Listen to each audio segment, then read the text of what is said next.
Right, welcome back. Of course, you're officially now in the market where today we're turning our focus on the tourism sector.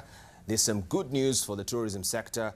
Earlier we saw that the Ministry of Treasury had actually cut the budget of the tourism industry.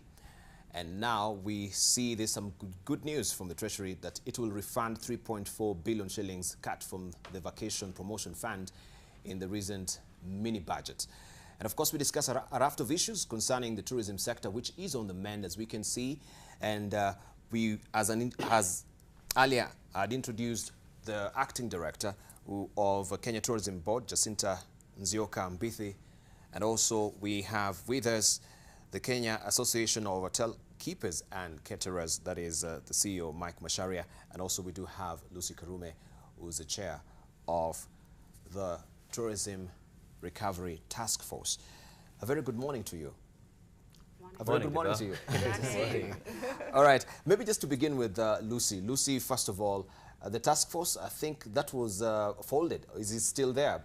Are we still recovering? Well, it isn't. Good morning, and it's great to be back in your show. Thank you.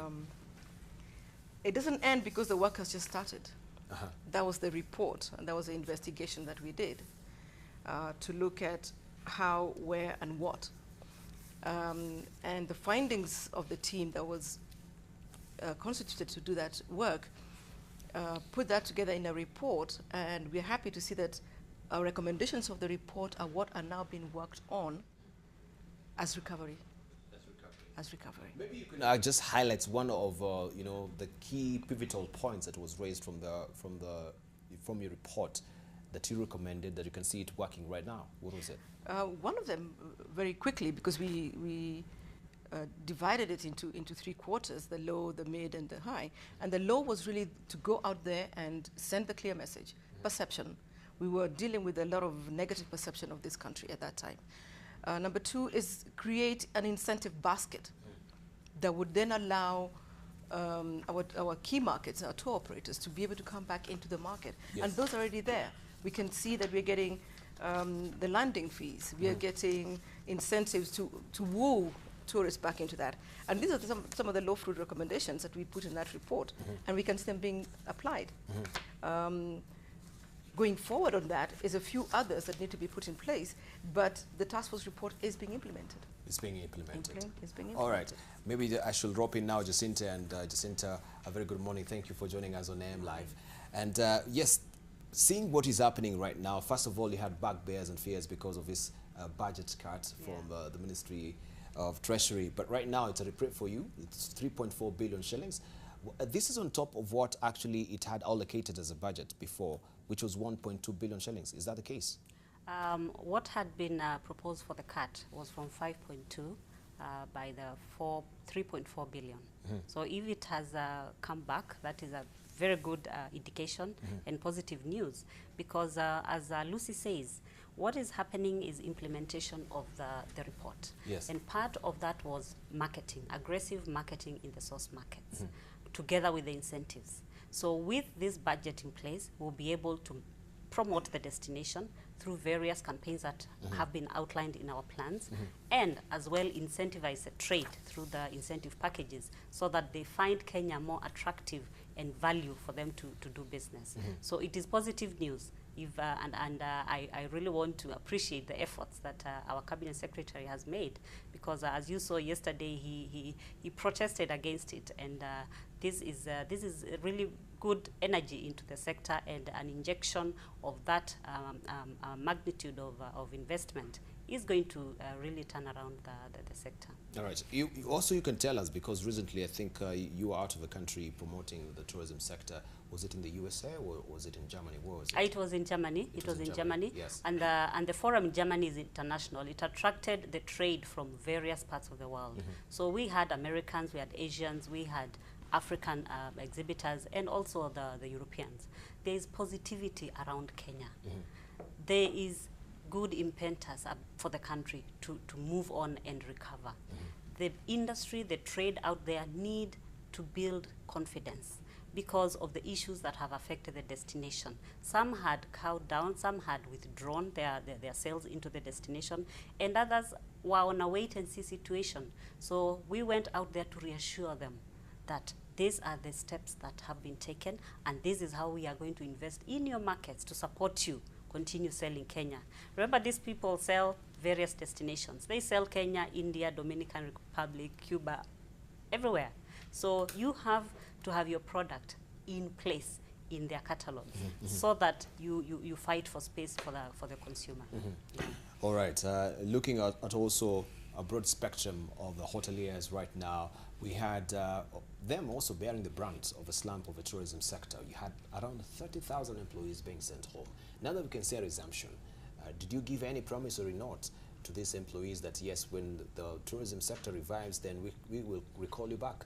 What is happening, Mike? Okay, thank you, Debal. First of all, you will recall that we tried to do everything we could to stem the job losses that happened in 2014. But at the end of the day, some companies, some hotels had to shut down, some companies folded up, and it wasn't just hotels, it was also the businesses around those hotels, the suppliers, the support system in total. And what we had, when we spoke to our colleagues in the unions, we had agreed that should things improve, then those employees would be given the first priority to come back. Now, there's a very good feeling about the tourism industry, even though we have not really felt the impact of the recovery, because it does take a bit of time to recover. Yes, we were doing our numbers and we are still at around excuse me, 42% yes. In terms of occupancies between January and March. If you compare that with the same time last year, it's more or less the same. But we had expected that because we knew that once we went on to the recovery mode, then it would take a bit of time. We expect from July onwards to start now feeling the effects of the recovery, because there's a charter flight that is due to resume flights at the coast in July, and there's 2 more that are coming down to the coast in November. So we are seeing the recovery process coming back. Going back, you mentioned the trade show in Germany. Yes. We were there last year, and there was really nothing happening at the Kenya stand. It was all doom and gloom. But when we went there last month, the place was buzzing with activity. So there's a lot of interest in Kenya. We feel that the market is ready for us. What we need to do now is make sure we don't play hide and seek with our tourism recovery budgets, because that can be dangerous. In fact, as industry, we would like to see a situation whereby we are exempt from this yearly cycle of budgeting, and we can lay out a 3 to 4 year plan of budget that can be nailed in, so that the tourism board can be able to operate efficiently. All right, and right now also we can see the president is in France, and we're taking advantage of this. France, we know they'd actually slapped a traveler advisory to Kenya. Yes. And this was along the Lamu, the coastal region area. Yes. And we saw the arrivals also really dropping to almost to 11,000. 11,000. Yes. Now that we have the president in France, are we taking this opportunity, especially with the cabinet secretary, to try and push the envelope to make sure that yes, they lift this particular ban? This would be a very good providential time to do that. You're right, and what the mission there is really hoping to achieve for tourism is negotiations at that level about totally lifting the ban. The advisory was lifted around areas that have tourism consumption, yes, which was positive because it had been in place for 2 years, and that hurt the industry, because a tour operator will not send their guests where the country says that you do not travel, because they won't get insurance. So nobody wants to take a risk at that level. So now that the ban was lifted in very touristic areas, it's a very positive message that right now our cabinet secretary is driving, and he had meetings with top tour operators in Paris. And the message was, we are open for business. You can now bring back your guests. And we have these incentives to support you in selling Kenya. So the environment has been facilitated by government. And this is a very positive thing, and very encouraging to see that the engagements, even by our president, are really at that level, because it gives reassurance to the market. It gives them confidence and shows that we are a reliable destination, and we care about their business, because we are there and we are continually engaging with them. Right. If you come to you, Lucy, especially from your recommendations, your report, we know the threat of terrorism is a transnational threat affecting most countries, but we've borne the brunt here in East Africa.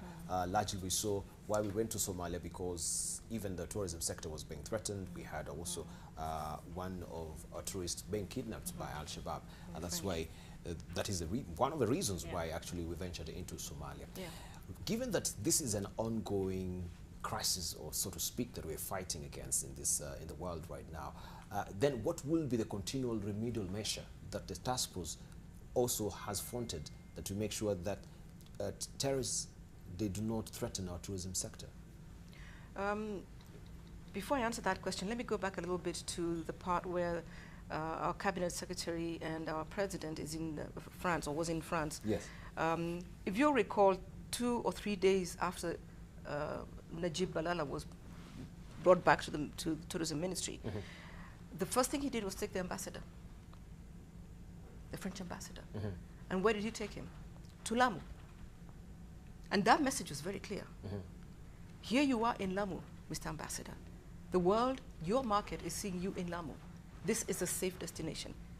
And that turned the conversation. The perception immediately turned.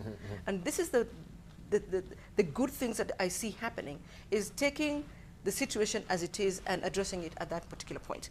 Insecurity is happening around the world. Yes. Terrorism, look at what they did in Brussels the other day. But it is managing and making sure that we have got the measures that have been put in place by government and reinstated by the private sector. We need to do our part to make sure that we have our staff properly trained to detect, to see, number one. Number two, when these things happen, they must be reported. When a terrorist comes in and it does all the dirty work they do, we report. But we must turn that report back and say, we are okay, we are still open for business. And this is what I think we need to try and figure out, even from the task force report, is how do we continue to manage the aftermath of these issues? How do we continue to send the message, it happened, we're over, we're moving forward? And this is something that the private sector, through Kenyan Tourism Federation, which is a federation that I'm also chairing, and the federation houses the 7 associations like KHC, KATO, Airline, Ecotourism, PERAC, all this will come under the KTF. And the private sector is doing as much as it can. We have a safety center. We have the only live 24/7, 365 days security and safety center monitoring the tourists. Wherever they are in the country, we monitor them.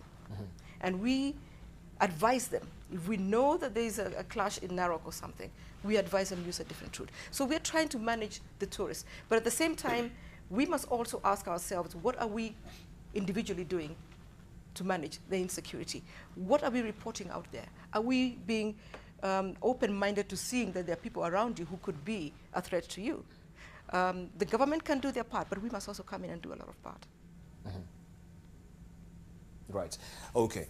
Then tell me then, that is the general situation that you've given. From your task force report, I want to find out what are the key elements that you figured out that we can actually peg our thoughts on this morning and see we are moving forward successfully, right? The pivotal elements that you found out from you went around the country, you know, interviewing people, and you came with these recommendations. Just give us maybe 3 of them that you found that were very key and overarching.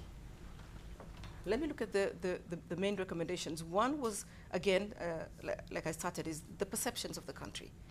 And this is manageable because it is all about giving the right story and giving the positive story of a country. Yes.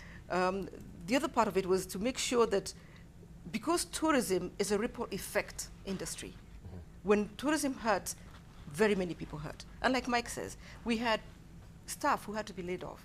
Now these people affect the GDP all the way down the line because they are coming in and contributing something to the same GDP. Yes.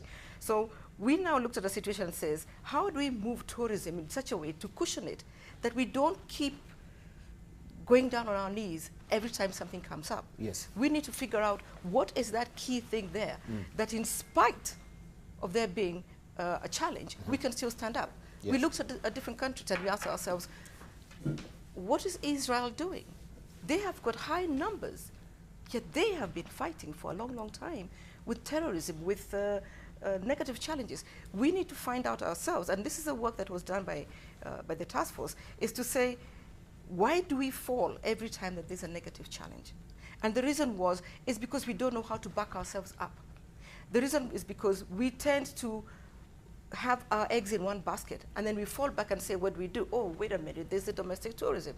No, domestic tourism must be uplifted throughout so that it is not an industry or a plug-in when there's a problem. All right. Okay, we'll come back to that as well. Of course, as you mentioned, this is how we smart from, you know, the effects of threats and terrorism. We see it going down the tubes. We have to lay off. What will be the cushioning plan after that? Is domestic tourism, you know, the way to go if at all we don't have international tourists as well? And I think also you've been very, very particular on this as well, Jacinta, making sure that we are trying to give Kenyans a chance to go and visit, you know, flora and fauna in this country, or hotels or beaches. What has been the front? Tembea Kenya has been a big campaign that is running for at least 2 years now? 2 years now, yes. yes. Tell us more about that. You're very right, and thanks for that question, because any sustainable or reliable tourism sector must have a very good base of the domestic. Yes. Because domestic tourism sets the pace. It makes the industry get acquainted to hosting guests locally and keeps it running, because we are around. There is not a big problem with access, and information is not difficult to get. No language barriers. It is within your country. So all these factors enable domestic tourism to thrive. And if you have a farm or a strong domestic tourism, then that's a very good foundation for international tourism. Tembea Kenya campaign is working. Kenyans have continuously changed the perceptions of seeing tourism as foreign. You even see through social media platforms, every weekend, every time Kenyans are around the country, they are talking about it across board. The young, you know, even, you know, the old families and even schools. Now, this is a sure way of getting travel as part of our lifestyles, so that as you plan to do other things, you also plan to travel as part of your lifestyle.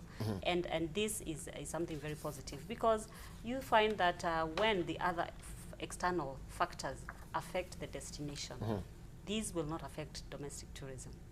We do not have travel advisories for Kenyans not to travel within the country. So the sustainability of the sector in a way will be supported by domestic tourism.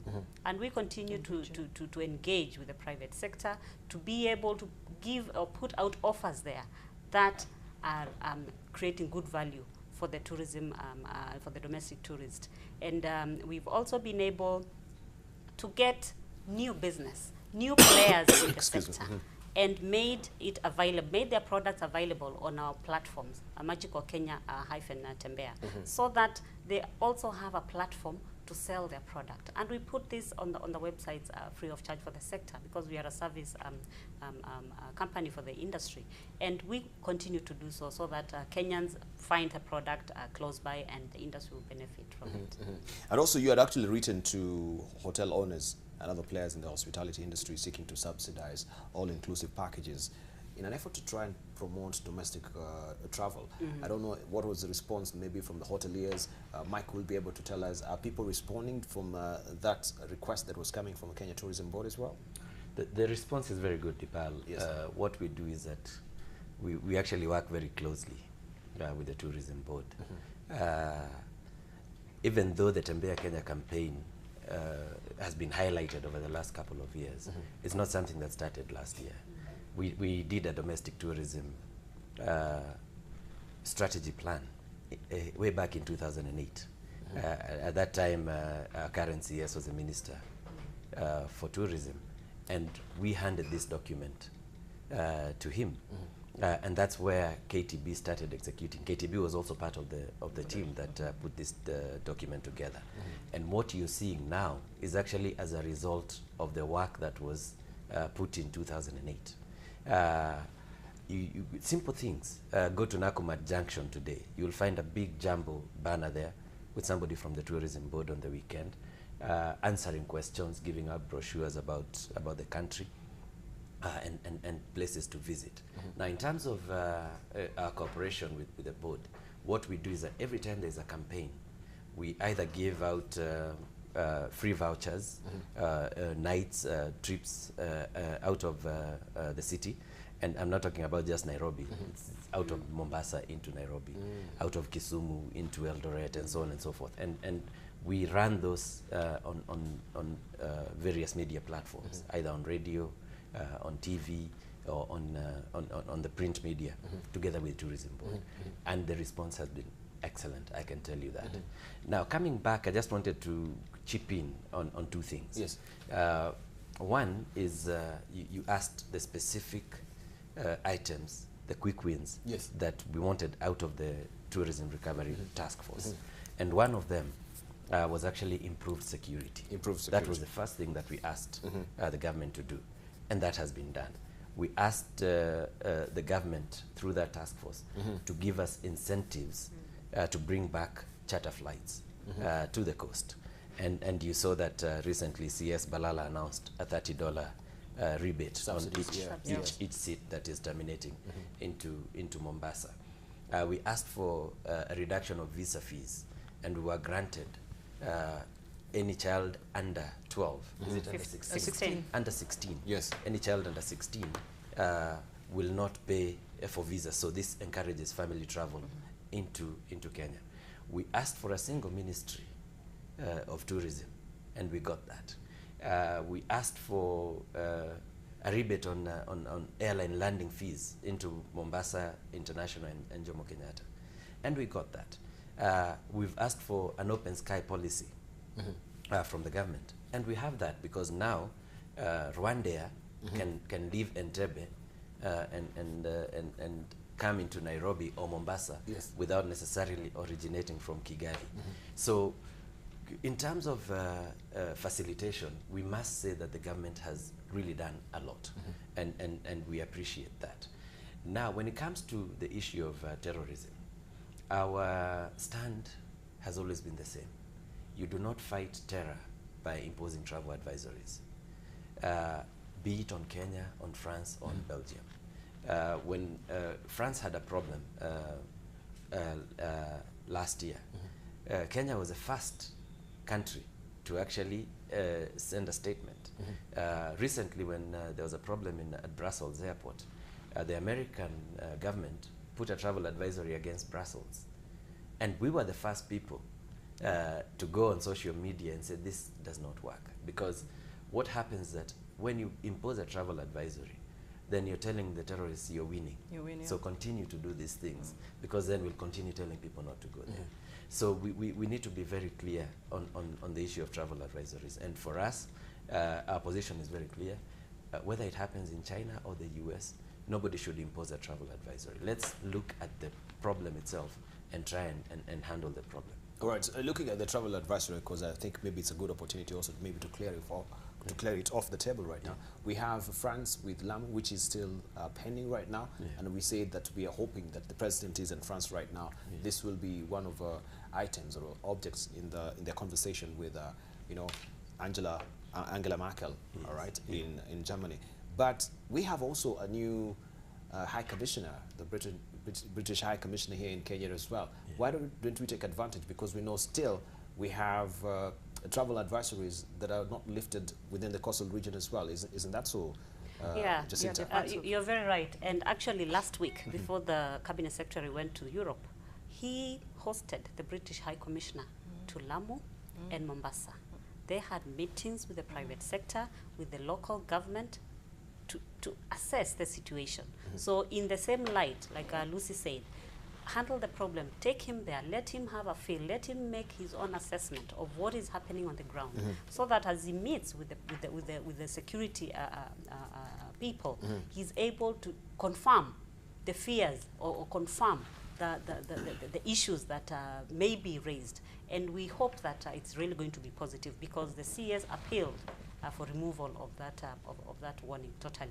And the visit was also really high profile, and the governors in both areas were able to have a private meeting with the British High Commissioner. So it's a positive thing to see, and we hope that this is going to clear the way, because the market is ready, and the more facilitation and the more positive creation of the environment, then the industry will thrive. There's something else that I wanted to point out with regards to the task force that, yes, that relates to marketing. One of the recommendations was to review our marketing model as a country, and that is currently under review by the Kenya Tourism Board and the Ministry of Tourism, because the marketplace has changed. There are markets that didn't exist about 10 years ago. Competition now is totally different. Platforms of communication have changed. And this was a recommendation that such an exercise be funded, so that we get to know what is the best practice, what is the market intelligence coming out, so that we fully appreciate the consumer trends and align ourselves as a country. So this is currently also under implementation in this financial year, which is really positive. All right, and of course we shall talk to us on the Make It Happen campaign that is ongoing. Worldwide. Make it Kenya? Make it Kenya. Make it happen. Make it Yeah, Kenya. make it Kenya. Thank you for that correction. But before we go on, allow me just to get a caller who's hanging on the line. We have Bilo calling from Mombasa, if I get the name right. Biru. Good morning, Biru. Yeah. Yeah, you have a question or a contribution this morning? Yes, please. My name is Diru from Mombasa. Yes, zero. And I've been visiting constantly in different countries, and whenever an event happens, any disaster event happens, by evening, by next day morning, 4 or 5 bodies like tourism board, security board, hotel industry, they come on board on TV to explain and what action takes. In Kenya, we take years before the action. Really, they say, hey, we are thinking of doing something. Events should be immediately addressed by the all key boards, yes, on the time. Second thing, in Egypt, there was 20 tourists were killed, and there was an exhibition going in Europe. The minister was next day morning addressing to people standing on a platform there, in telling people, hey, Egypt is safe.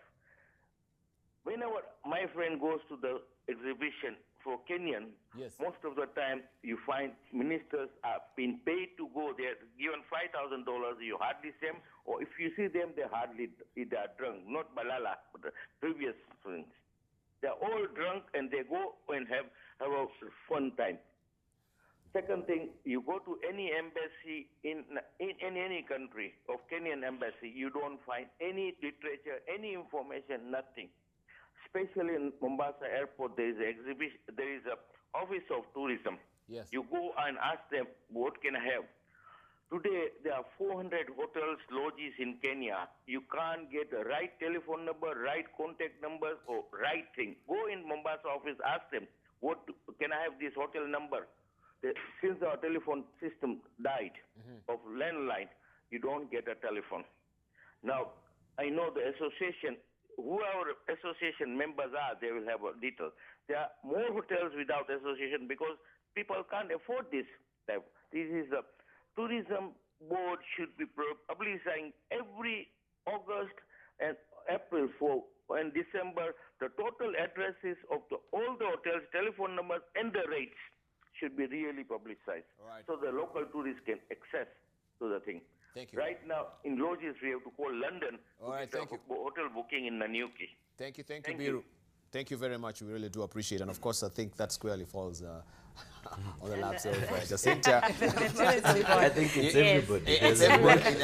All the stakeholders here. There's a mention of Jacinta should association. tell us, well, first of all, of course, those allegations about minister or the ministers being on a drunken stupor, I think that is uncalled for right now. We don't have any evidence. No. Right, but you can explain. Yes. These are frustrations, as you Yes. say, especially when it comes now to updating our records. And if you want, information relaying, I should say, right? It's very key because, of course, yes, you can get that brochure, but you have an old landline that is not working, or a telephone number no one picks, it's just ringing and ringing all the time. Maybe you want to address that before we move on to these other issues. Yeah, thank you very much. First, I want to appreciate that question because this is the feeling of a Kenyan who is giving his input into what he needs to see. And as a tourism board, one of the things that we definitely are responsible for is to promote the destination. You cannot promote without information. And you package the information in different formats. You could have brochures, which we do. You could also have online material. We also have an online tourism product directory, which was launched last year, supported by World Bank, where we have an inventory of all the tourism products in the country by regions. And we've engaged with the county governments so that they continue updating it, because there's a lot of things happening down in each of the counties. So this is a very good platform to be able to get information, up-to-date information. If there's a new hotel, there's a new lodge somewhere, all these are listed on that online directory on Magical Kenya. Yes. The other key thing to mention is that in this current financial year, Kenya Tourism Board has already confirmed to open an information center in Mombasa. So we don't have any information center in Mombasa? We have an office at the airport for data collection and also customer service for people as they get off the aircraft. Should a client have issued, should they not have been picked by the tour operator, the customer relations officer is there to pacify, to help them, to get them to reach their destination. But an information center downtown to be able to provide information. And we are doing this in partnership with the Kenya Coast Tourism Association, the original Mombasa Coast and Tourism Association downtown. This facility is open to the public. It is a walk-in place. You go in there, get information, maps, you get USB sticks with information, DVDs, posters, even for schools, so that they're able to continue talking about the destination. And we will have a section for offers from the sector, so that we place the offers there. If you want to be able to have a tour, a package, because Kenya Tourism does not package, because we promote the destination. The tour operator packages will be in there with clear information and prices, what to do and how much it costs. So this is definitely there. We are also in talks with NOREB, the North Rift counties, together. And within this week, we are signing a memorandum of understanding. One of the deliverables is to have a regional information center in Eldoret, serving the region, because there's a lot of corporate and business visitation there. And you need a place to be able to get tourism-related information. If you have an afternoon, where can I go?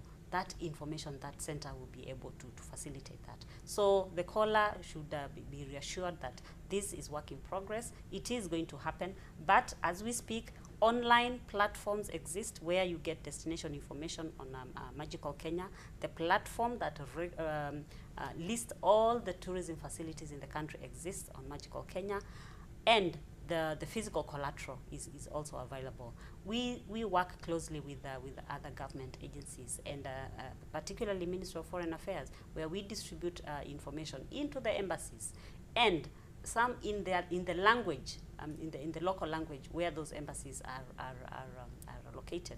Like in Germany, you'd find German collateral, which is not in English. In Japan, you go to the embassy, you find Kenya Tourism Board promotional materials there in Japanese. So this is something that is happening, but there's always room for improvement. There's always room for improvement. Yes, we'll delve into that. There's always room for improvement. Allow me, before we come to you, Lucy, to take Kennedy, who's on the line as well.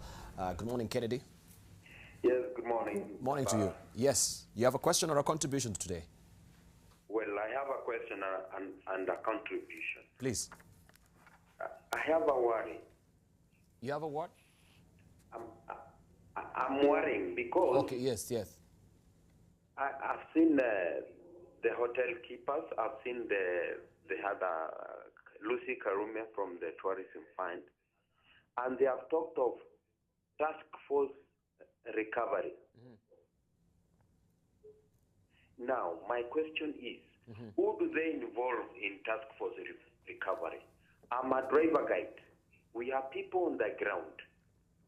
They have talked of domestic, promoting our domestic tourism. Yes. Now, who are they involving in task force recovery? Because they have left out the key people who are the driving force, and they are the driver guide. In fact, I was expecting one of the driver guide in your panel so that he can really give us the real picture on how we are going to market Kenya.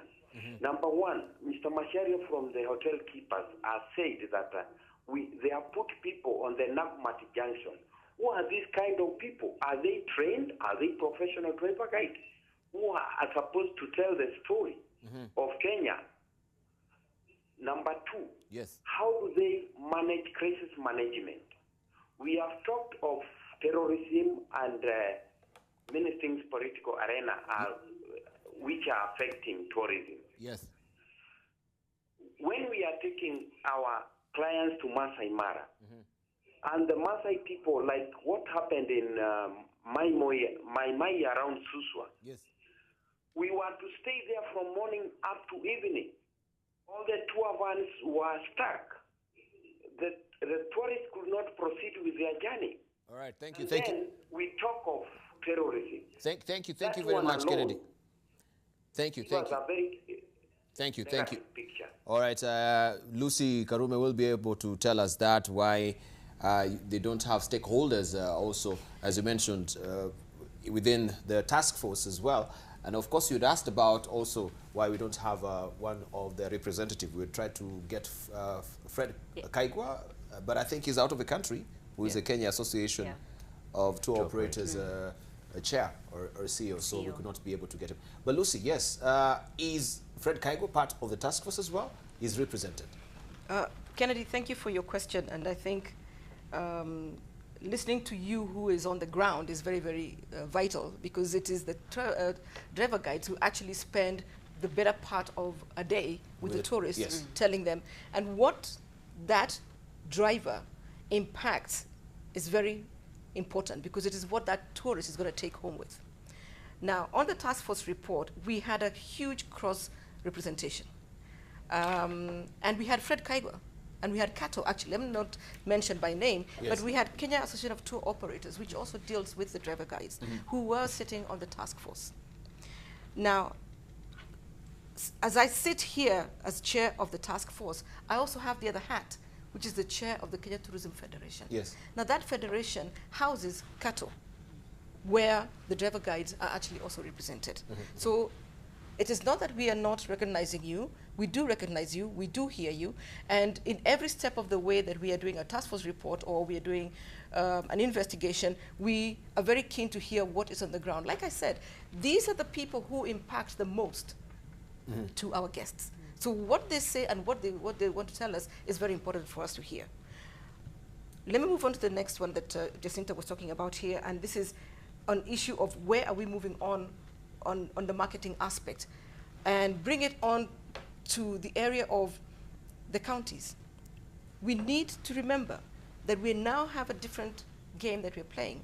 Before, we played one map, and we did not put too much emphasis on who was saying what. Now we have counties that have got their own ministries of tourism, and they want to bring in their products. They want their product to be shining in Kenya. So for KTB, it's a huge and exciting area to be in now, because counties have got the product, and they need to package their product. And if it's properly packaged, it then comes into the loop of marketing. And then it gets marketed as Kenya, Yes. as one destination. Because it cannot be marketed separately, because you will then start confusing the market outside there. But if we can build the county product, get research and data on what do you have in your county, then bring that on board, and we now start marketing you together, then you see the trickle-down effect going to the county. And this is, to me, most likely the most important thing, is to make sure that the gains that we are getting, the money that is being put on the table for marketing, actually then feels its way down to the people who are in the counties. Because they're the ones who will then say, I want to open another product. I want to start this kind of product. I want to create this employment. All right. Okay, but I need also to come back on to Mike, especially with the external market shocks that we have. And we know it's very pivotal that we have peace in the country for any tourism sector to thrive. And you talk of buffer. And of course, I think, Jacinta, you had mentioned about buffer. We don't have a buffer when we have actually hit with these external shocks as well. Right now, we are given, according to news accounts also, I'm given to understand 10,000 employees are to go home at the coastal region, right? I want you to clarify that, because now we can see, yes, why are we getting this resumption of the tourism sector that is now, coming up back, rebounding, and people are going home? What is the way forward? Should that be the way to all the quickest recourse? If we have external shocks, tourism has hit, terrorism has hit the country, there is a slump of numbers, now people have to go home.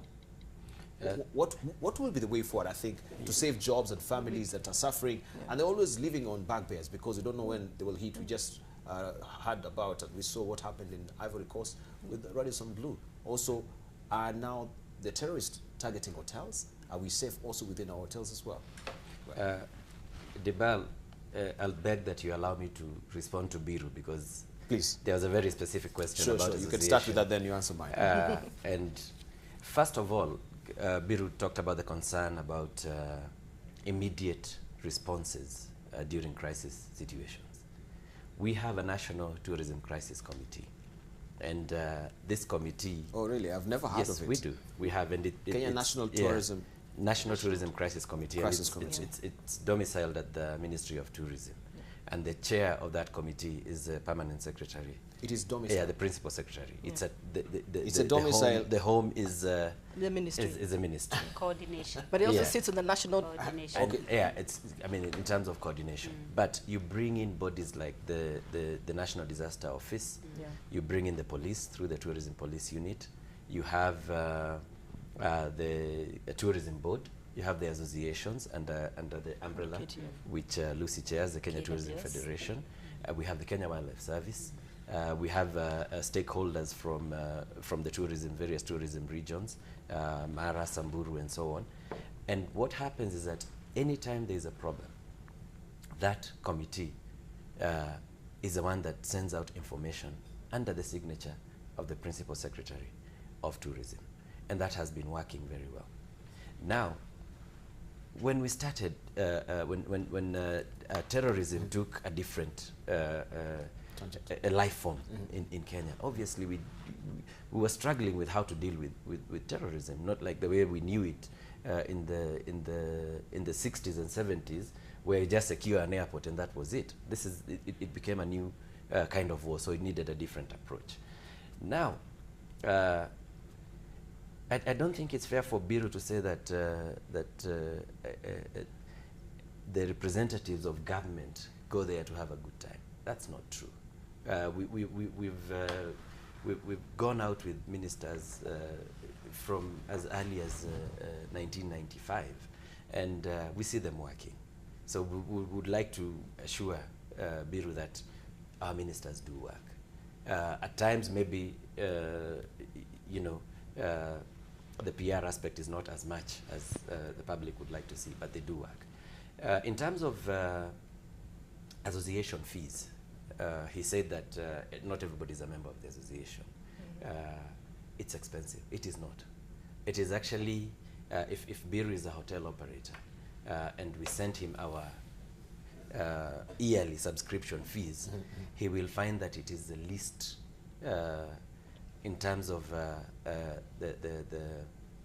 the licenses and all the payments that they make, I think it's even lower than the single business permit. So the association fees are not very high. He spoke about having somebody from Kenya Tourism Board at Mombasa Airport. And you remember my initial comment said we should not play hide and seek with budgets. Jacinta will not tell you that. But for her to put a full-time person at Mombasa Airport with all the information requires a budgetary line. Right now, if you look at what's happening at Treasury but you've gotten a very tidy sum of money. I'm coming there. I'm coming there. But there's a rider. There's a freeze on P&E budgets, so it means you cannot employ people, and that's why Jacinta is going into partnership with the Kenya Coast Tourism Association to try, because she's got to do it whether the budget is there or not. So she has to do it, and she has to find a way of doing it. So these are some of the issues that we are saying we would like to see a proper cycle, 3 to 4 years, that runs with the strategic plan. Right now, under the Tourism Act, the tourism minister is supposed to report the strategic plan for the next 5 years in a cycle of 1 year. So every year he's got to go to Parliament and give a status report on tourism. How does he give a status report on a cycle of 5 years when his budgetary allocations are yearly based? It's a bit difficult. So we also need to support the CS to be able to do his job. There was also Kennedy, who talked about the Driver Guide Association. No, he actually did not. He did mention about the Driver Guide Association. Right. Can we just hold on to that, because you have another caller? We might just be getting maybe the same questions, so we can tie them on together. We have Kennedy as well, calling from Mombasa, if I have the name right. Good morning, Kennedy. William, I should say. Yes. Morning, Dibalo. Morning to you. How are you? Very well, thank you. Yeah, I really appreciate you have brought these people on the table. Yes, thank you. I have a direct question to them. Yeah, please. Someone is talking about terrorism as a key factor in the decline of tourism in Kenya. Yes. To me, that is not a point. You go to countries like Egypt, they have these problems every day, but they have stood ground, and you see tourists every day that are going there, including our own Americans. Yes. They're all going there every day. So I don't think tourism is a key thing. It's about the structure they put on the ground. Yes. And I want now to talk as a guide also from Mombasa. Yeah. And I would like to tell Madam that actually we the Kenyan guides, we have been neglected to a level that is really alarming.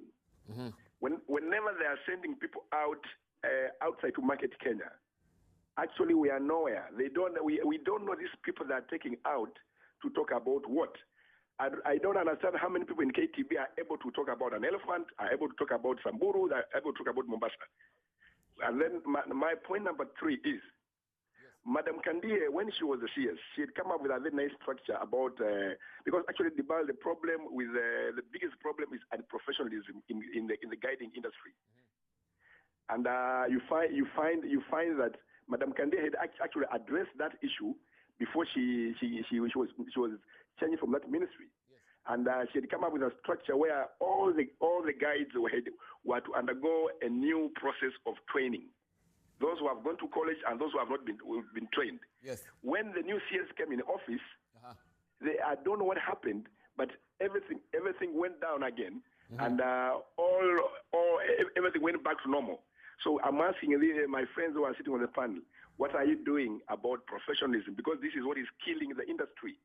Thank you very much, That is my main point. Like, actually, you go to Tanzania, you find that all the driver guides in Tanzania are all professionals, and the government of Tanzania has actually put up standards for you to guide in that country. You come to Kenya, we have people guiding at even an age of 84 years. All right, people don't retire. People still keeping the mentality of the old guiding skills. Thank you. We got you. Still applying them now. Right. And these guys are talking about changing tourism. You have to begin with the professionalism in people staying with the clients, because we are spending 90% with the clients on the ground. Thank you. And that was a good discussion this morning. I really appreciate it. Thank you, William. And of course, we can tie in with what I was saying, so that we can wrap up. Let me tie it in, because it's good that William has called also, because we have a Driver Guide Association. And that charity begins at home.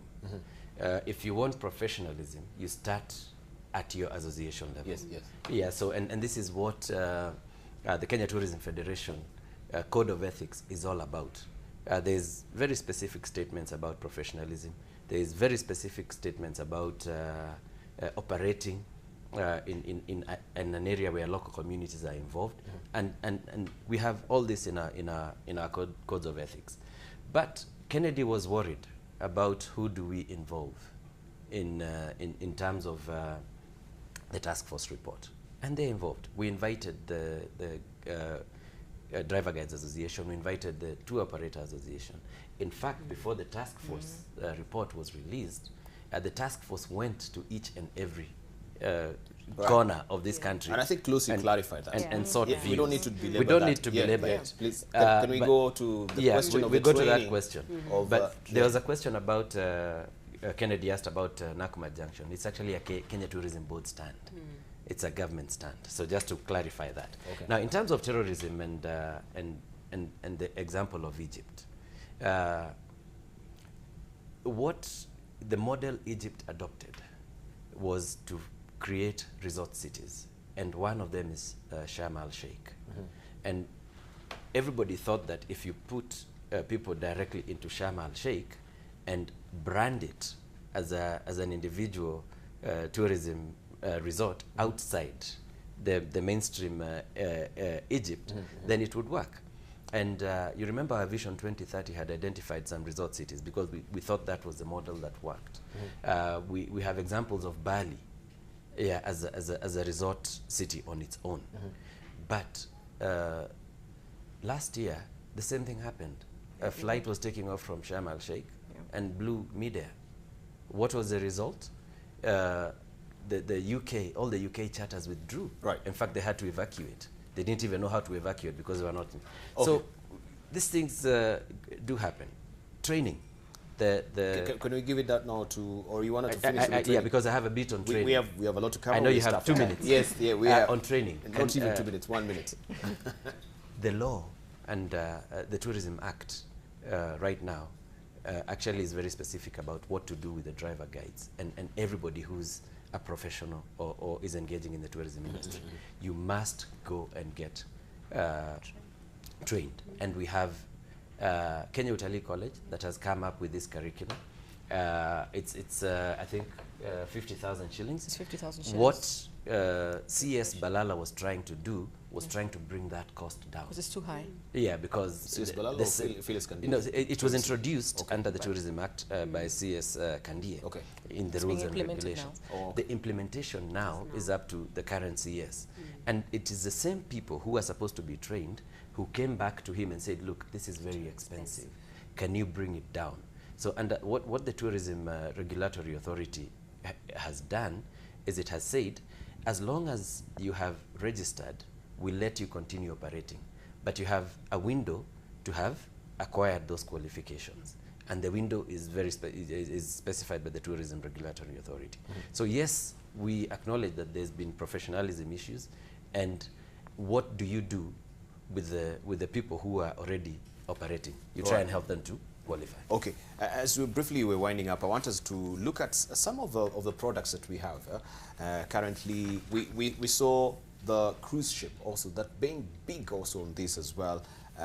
Just last year, we saw a lot of them coming to our ports, right? I think the director has one of the pictures there where we saw tourism being brought with that. But we wanted to ask, in terms of a product portfolio, how wide is that? We have sports tourism that we need to actually, you know, make big money out of, or make big revenue out of. We have also a conference tourism as well. Could we just tie our thoughts on this as we're winding up in terms of broadening our portfolio? We know Safari has been big on this, but yes, now, what do we do now with the cruise ship coming in, with also sport tourism as well? Are we prepared as a country, especially when it comes to infrastructure? Because we have a lot of frustration of tourists who, yes, they land at JKA, but they're stuck 4 hours in traffic. So and then this is sort of the marketing that you're talking about. Yeah. Yes, we have ease. We have countries like Sweden where it takes only 17 minutes, you know, from the airport to your hotels. Here in the country, JKA, you land, you are stuck 4 hours, you know, by the time you go to the hotels, you're so tired and frustrated. So how is that also panning out? Jacinta? In terms of the product diversity, you're very right. In fact, one of the unique selling points for Kenya and our strength is that our diversity is unparalleled. The presence of the different attractions and products in Kenya makes Kenya very competitive. And beyond beach and safari, there is lots of opportunities for the client to enjoy the country. And from adventure, you talked about culture, sports tourism, and with facilities where visitors can go and even train with the Kenyans and see and enjoy the lifestyles of those people who are very good with marathons and get to appreciate the cultures. There's also very unique products in different areas of the region and unique species in this country, including birding and many others. Marine life as well. And marine life. Cruise tourism is coming back. And remember when Kenya went into Somalia to fight Al-Shabaab, you haven't heard of piracy since then. And the cruise ships are coming back. It takes about 3 years for the cruise ship to plan their routing. And it's not just one port of call. It has to be the entire region. Fantastic. So as an Indian Ocean Cruise Tourism Association, in which Kenya is a member, there is an active campaign to engage with cruise ship companies. And as late as March, last month, a delegation visited the Sea Trade, which is where all the cruise ships meet every year in the US and plan for the next cycles. Kenya was there represented, and our push is our coastline is safe. And our coastline is unique because once you land there, there are very few coastlines where you land and you're able to enjoy the coastal sea activities as well as nature, because our nature is vibrant with national parks just a few minutes away. It is vibrant, but do we have the attendant infrastructure? That will be the question, because we saw also Kenya Ports Authority have dedicated a new berth also for just particularly for the cruise ship, which is very a salutary effort from Kenya Ports Authority. I gave you a case scenario as well, right? In terms of the infrastructure, yes, we might be pushing a lot of money and we have tourists coming in, but they're frustrated, you know, just trying to interconnect between one city to another when it comes to road. We know what is happening also with Masai Mara as well. Right. I think Debalu must commend the government. Can I give a chance to for the infrastructure efforts. Right. The backbone of, and you're right, because the backbone of an economy or to move forward is in the infrastructure anyway. And I don't think there's anything as worse as arriving into a destination and you're really dying to get to see the room that you're going to be given, but then it's going to take you about 4 hours to get to that room. But the government is doing quite a lot when it comes to road infrastructure, as we can see. It takes time. We are engaging Ministry of Transport to see how can we maneuver our tourists to make sure that we can actually give them a smoother way into where the destination of capital Nairobi. Same thing in Mombasa. You arrive in Mombasa and it is not the nicest place to arrive at the moment because it is quite unclean, to use a very mild word. And that is an area that we are talking now and saying, look, you need to show yourself. In fact, we shouldn't even be having this conversation right now about being unclean and then we don't have good infrastructure in Mombasa, because that's a very key pivotal point. It's pivotal. Yeah. It's pivotal, and the conversation has been going on for too many years, too long. So who is bound actually to be pushing this envelope? Is it coming from Jacinta's side, the tourism board? Both, because because it must come. You see, us in the private sector, we bring in the challenge. And we say, this is where we are seeing you have a quagmire, and this is your solution for this quagmire. But we need to engage and be on the same platform with government, because we don't expect them to do it by themselves. We need to put pressure. In Mombasa, we must put the pressure. All right, we had the Cabinet Secretary talking of, partnership as well. We have, I think, a conference coming up in Mombasa Convention Center. International Oh, you mean the Convention building? Center. Building. Yeah, so they're looking for strategic investors, right? Even if you have this convention center in Mombasa and you're talking about facilities that are wanting, it will all frustrate the effort. Beautiful convention center, but people cannot even make their way to the convention center. It must go hand in hand. The The full infrastructure needs, infrastructure. Yes. And I think what you probably wanted to say is that excellent. We have a vision. We want a very fantastic convention center in this particular destination. Yes. Okay, then you have to work backwards.